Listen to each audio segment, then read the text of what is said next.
Hello and welcome to the Healing Insight Podcast, episode 41, with me, Sarah Hunt. And me, Jez Hunt.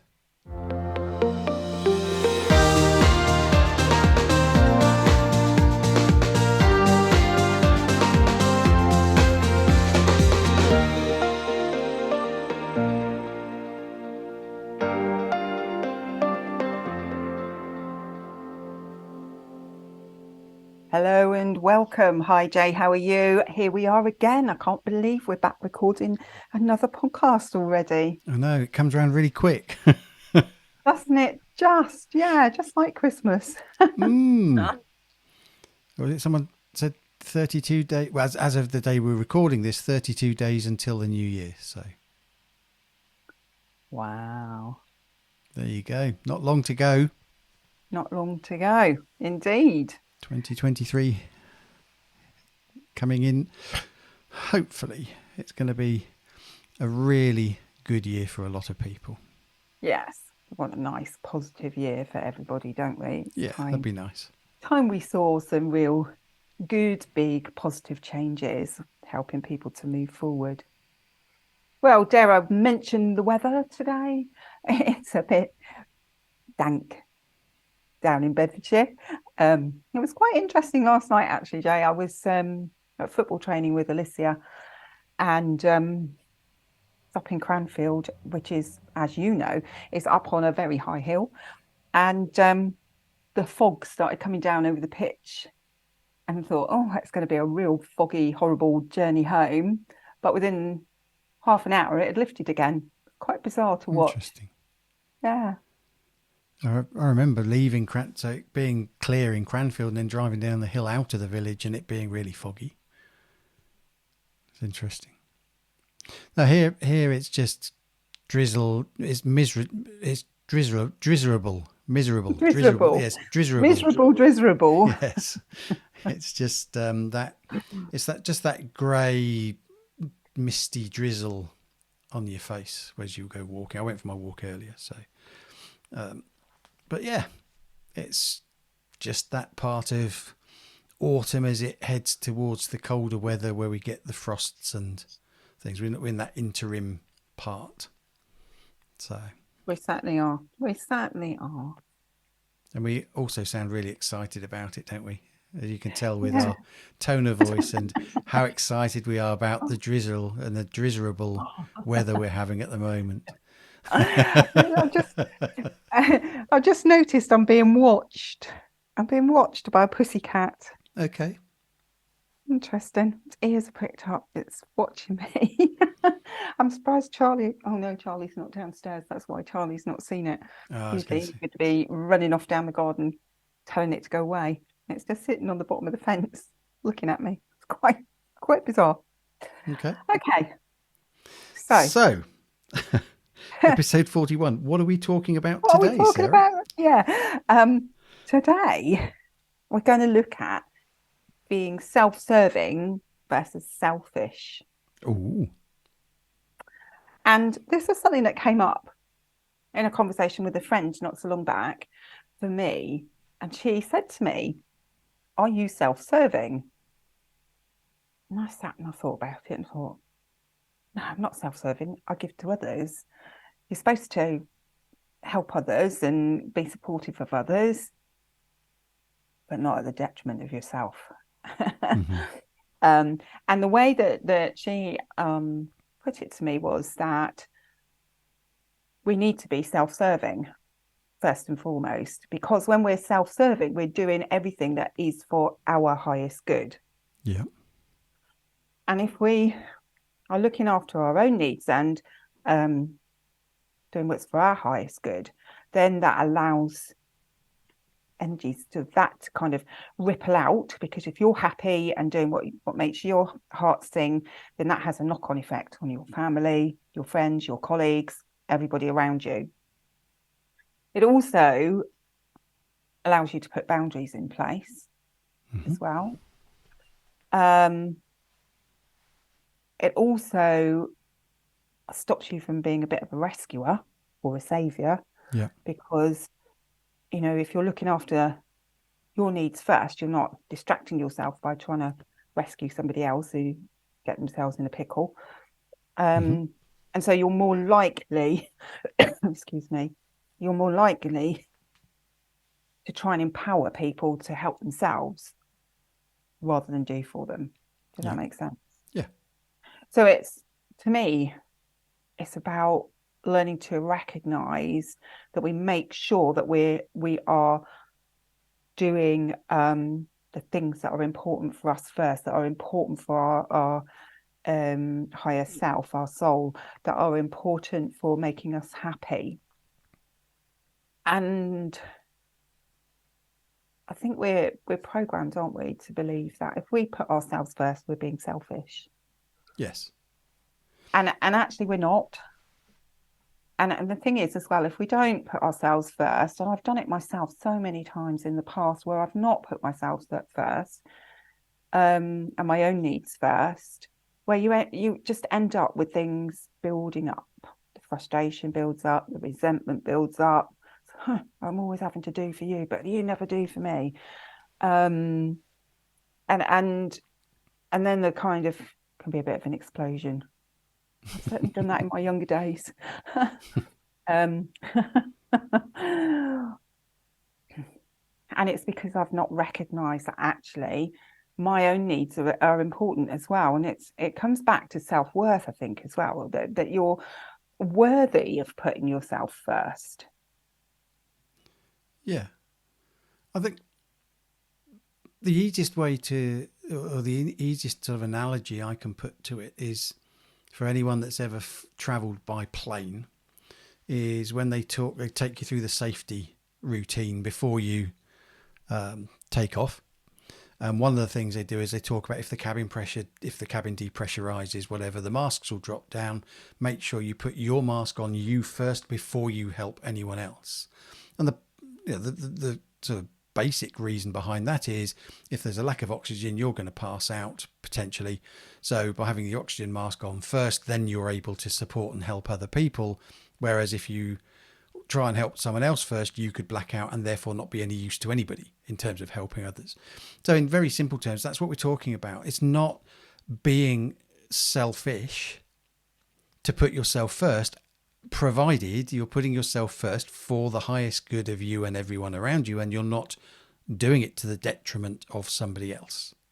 Yes, that's it, exactly. So, people talk about, I've got some of the clients I've been working with recently where they've spent their life putting anybody else first before themselves, and realizing then that their boundaries are being stepped on. They're never doing, or they were never doing, the things that actually inspired them or encouraged them. It was all about, whether it's children, partner, work, all these different things that were being put ahead of themselves. Friends would ring up and say, "Oh, I'm having trouble with my relationship," so they would then, go and support and be involved in that, when all they wanted to do was actually just have some time out, scream, and just leave me alone, everybody, and just like you said, get to that point of Yeah. sort of explosion or enough, and I can't cope with it anymore, kind of thing. Yeah, because everybody wants a bit of me. It's Yeah, like, isn't it? That's, if you're not careful, that's what it can get to. It's like the children want you, the grandchildren want you, your parents want you if they're still around, work wants you, and you can just get to a point, as you say, of feeling, go away, just yeah. leave me alone, just give me some space, let me be. And it's like And we're an energy vessel. So imagine a glass full of water, and the water represents energy. Then if we keep giving that to anybody else, unless we're refilling it, at some point that glass is going to be empty and we're not going to have anything else to give. yeah, So, yeah, and then people end up ill, don't they? Because yeah, their body just goes, whoosh, that's yep, enough, yeah. Whether stop. that's some form of breakdown, whether it's a physical manifestation of an illness or triggering something, Or just a really heavy cold or yeah, flu or something like that. Yeah. yeah. So it's important that we recharge ourselves regularly. And we've talked in episodes before about going out in nature, going for a walk in nature, stroking a dog, I don't know, doing things that help recharge us and just give us that time. And it's not necessarily about going out for any, like really long periods of time. It's just taking regular time to ourselves to make sure that we are charging ourselves up Yeah. so that we are then in a position to support others if that's what we want to do, if that's what Yeah. we're meant to do. Yeah, absolutely. But it's also then making sure that we are looking at what is important to us, Hmm. so that the things that are important to us don't get left on the back burner. They don't get left and nothing done about them. Yeah, and if you're serving everybody else except yourself first, then you don't think about what's right for you. No. And if this is about us being self-serving, so that we're working to our highest good, then we need to understand what it is we need to achieve that highest good. Yes. Otherwise, how do we know we're going to get there? Or how do we know when we're there? Or how do we know we're even heading towards it? That's a really good point. So there has to be an element of what do I mean, I suppose in some What's ways to sort of important for start it me, with. isn't it? So It's coming back to what's important for me. yeah. So what do I need right now? Yeah. So, for example, anyone with children, if particularly, children that you don't live with, possibly as they get a bit older, but where they're a bit more self-sufficient. But if something happens and your child's on the phone or messaging you saying, I'm struggling, I'm upset, then it's a parental instinct to be there and support them, obviously. But you can also take a step back and just say, okay, what's actually going on here? What level do I need to be involved in? Am I going into support or am I going into rescue? Yeah. Like you were saying before, we can end up being in that rescuer role, but then that's disempowering your child to make their own decisions, to do what's actually for their highest good.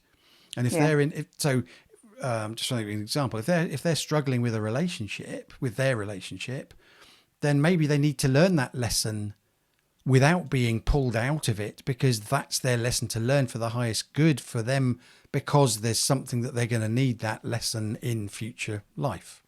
Mm. And yet if we go in and rescue them and say, oh, well, blah, blah, blah, relationship, dump the relationship, it's not right for you. Even if we as parents might feel that that's the case, it's not right for us to intervene in that way, because it's No. not for our highest good. It's certainly not for their highest good. Yeah. Does that make sense? Yeah, and you could apply that to many different scenarios, Oh, couldn't yeah. you? And we can't be taking people's lessons away because from them, because that they're just going to end up with something else happening that will bring that same lesson to them, because they need to learn it. They want to learn it in this life, in their lifetime. Um, so it's what you were saying is it's that difference between empowering people and supporting them versus muscling in and trying to rescue them. Hmm. And sometimes all it is that's needed is a listening ear, isn't it? Yeah. Um, just for them to talk things through and process what's going on without feeling judged, without feeling like you've got to give them advice, because you haven't, unless they ask for it. Um, and then it's up to them whether they take that advice or not. But it's just like you say, taking that step back and looking at in what way can I support this person so that it's for the highest good of me and the highest good of them. Yeah. And you just said something, which I'd like to go back to, interestingly, was they can choose to take your advice. So they ask you for your advice, you give it to them, and then they can choose to take it or not. I actually challenge that with myself, because what I try not to do is give advice. I'll give a viewpoint, or I will encourage them to look at, well, okay, you think it could be this, but it could also be this, it could also be that, it could also be the other, so that they get a more rounded view of the situation to enable them to then make a better choice because you don't know what you don't know. So if you can expand possibilities of what the outcome could be or might be or what's actually going on, you can make a more well-informed decision about what's right for you. Whereas if I go in and if someone asks me for my advice, what should I do, Jez? Then I can give them my opinion of what would work for me, but I don't know what would work for them because I'm not them. I haven't lived their life. I haven't got their values, their beliefs, their experiences, and it's not my lesson to learn. Yeah, that's a good point, actually. And advice was probably the wrong word for me to be using, but it's generated some conversation, which is good. Because yeah, well, my children might ask me for advice, but I won't ever give it to clients. It's similar to you. It's like trying to get people to expand their thinking about things, but also to get them to go inward and feel it. Does it feel right for me? Is this what I need to be doing? Is this the right way forward for me, or does it feel wrong? Yes. Um, because like you say, I had someone the other day asking me um to give a viewpoint on something that was considering doing, and I threw it straight back and just went, I can't do that. It's not my place to do that. You and only you can make that decision. So and you need to look at the whole scenario, the whole picture. um Yeah, but it's and shirking responsibility. If yeah. so, for example, if someone came to you and said, "I'm struggling with a relationship, and I don't know whether to stay with them, whether to try and make it work, whether to leave them, what should I do?" And then you give them your answer. So whether that's it doesn't matter which answer you give them, but let's say you said leave them, for example, and then they leave that person and then they actually want to get back with that person, and then they're communicating, they can then blame you for the disruption to the relationship Yeah. because they followed your advice, but you're giving them your advice based on what you believe would be right if you were in that situation, and that's Mm. based on your How values, you your beliefs and experiences, exactly. and what's happened to you, not Yeah. what's happening to them. Yeah, and I've certainly worked with people where they have been in really tumultuous relationships, and we've done a lot of work to actually clear the energies between people so that they can actually see the relationship for what it truly is, so that they can make a decision themselves then as to whether it's right to stay or right to go. um and I've seen couples where it's been really awful come back together and end up with a much more loving relationship and moving forward together. But I've seen situations where it's become obvious to the person what they need to do, and that they've gone their separate ways, and um that's been the right thing for them to do. But sometimes staying in an uncomfortable relationship is for the highest good, because it's part of the learning that you need to do to before you can move forward. Yes. And I'm not saying that people, please listeners don't think that I'm saying that people should stay in really, really abusive relationships, because I'm not. But sometimes the experience of a relationship that is that has a bit of drama in it is part of the learning that you need to experience. And maybe it's about putting boundaries in, maybe it's about recognizing when that's not acceptable, when you're not going to put up with that. And sometimes it's about recognizing when enough's enough as well. Yeah. I think back to relationships that I've been in where I've left the relationship, and looking back in hindsight, I should have left it X time before I actually did. But I hadn't got the lessons out of it. I hadn't got to that place of understanding until the point I did, that actually this is now not acceptable. It hasn't been acceptable for a long time, but actually now I've got the learning and the understanding that now I can turn around and say, actually, I'm out. I'm out. I'm out. I'm not doing this anymore.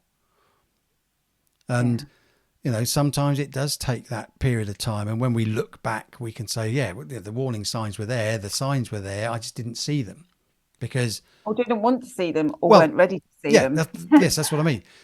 So at that point when the signs were there and you didn't see them, is because you weren't ready, didn't want to, weren't ready to accept that the situation was as it was, or whatever. And this isn't just about relationships, putting yourself first. And that could be in terms of work, in terms of balancing work life. So work might be putting a demand on you, but you don't want to compromise your relationship with your children or your family or your partner.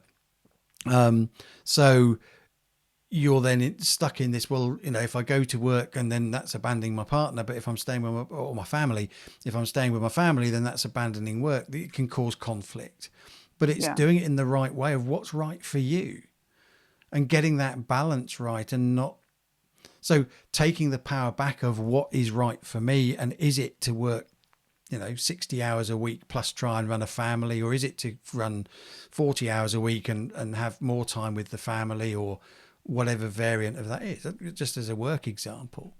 But it's Mm. also, if a friend rings you up in need, okay, then weigh up, is it the right thing to do to be there for them and support them? And that would be a right thing to do, possibly.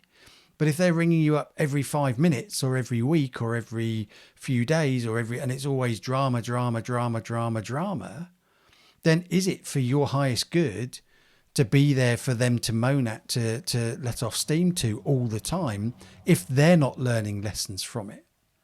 And Yeah. sometimes actually all you're doing is you're disempowering them, because they're not looking for solutions themselves. They're just relying on you being there to be that ear to listen. Oh, Jez is always there. He'll always listen. If ever I phone him, he's always there for me. But Hmm. that's taking away they're giving away their responsibility of dealing with the issue Yeah. and actually looking at what's going on. So sometimes saying, no, I'm not available, is selfless, not selfish, Yes. Absolutely. and yet we can feel, and particularly, family and close friends, we can feel obligated, is that the right word? We can feel that element of obligation to, because they're family, because they're close friends, that if they need me, if they're crying out for help, then I need to be there for them. Yes, you do. And yes, you might feel that that's the right thing to do, but do it from a place of conscious intention rather than just reacting because, I need to put their needs first. Yeah. Yeah, absolutely. Because as well, in those kind of situations, it's very easy to end up feeling drained.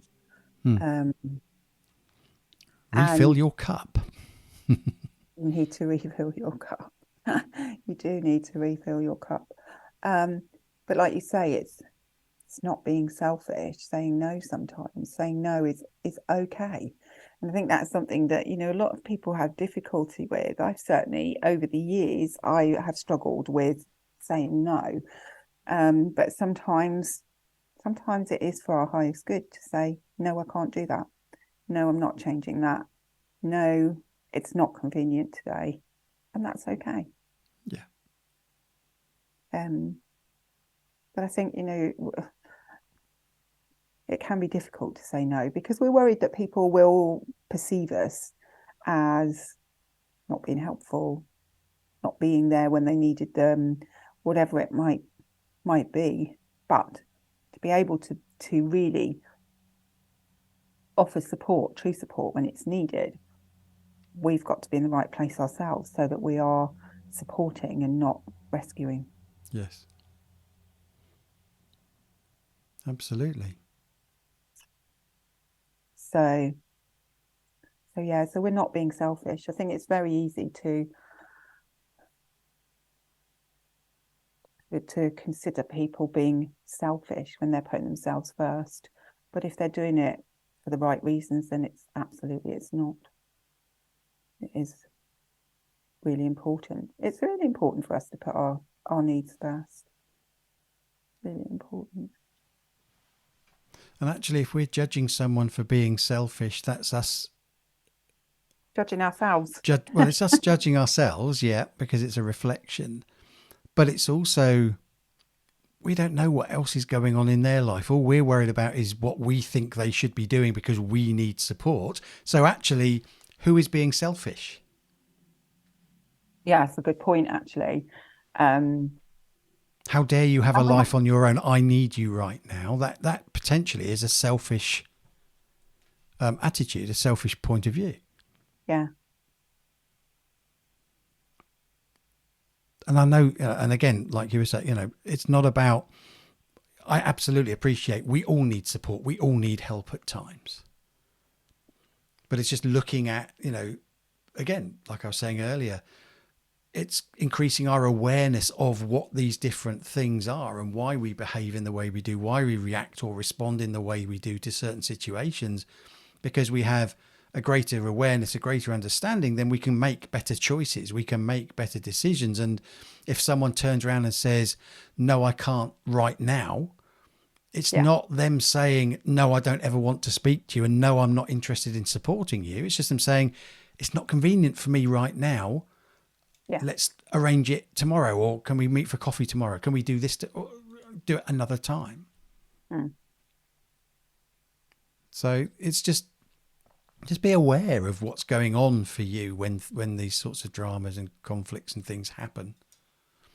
Yeah, yeah, absolutely. Because if you've got your own stuff going on, you don't really want to be piling more from other people on top as well, do you? And it depends where you're at in your own life as to what you feel you're able to offer others. So I think it's just remembering that it's okay to put your needs first. Yeah. It's not being selfish. It's okay. Yeah. Um, and and that might be quite uncomfortable to start with, quite an uncomfortable thing to do. But as you kind of get more comfortable with the idea of doing that and recognizing that by doing that, you're feeling a lot happier in yourself, you're feeling more able to deal with your own stuff, it then has that knock-on effect around everybody else around you in a positive way, because you can be uplifting without rescuing. You can show that you're being supportive um, in a loving way, that is for the highest good of all concerned. Yeah. Definitely. Cool. Excellent. So an interesting topic to look at. Um, and yeah, definitely worth a discussion, wasn't it? Just to remind us the importance of looking after ourselves and our own needs first. Indeed. Thank you very much. Fabulous. Thank you, Jay, for your time and for another interesting discussion. I'm sure we'll find something else just as good to talk about next time. And until then, it's goodbye from me. And it's goodbye from him.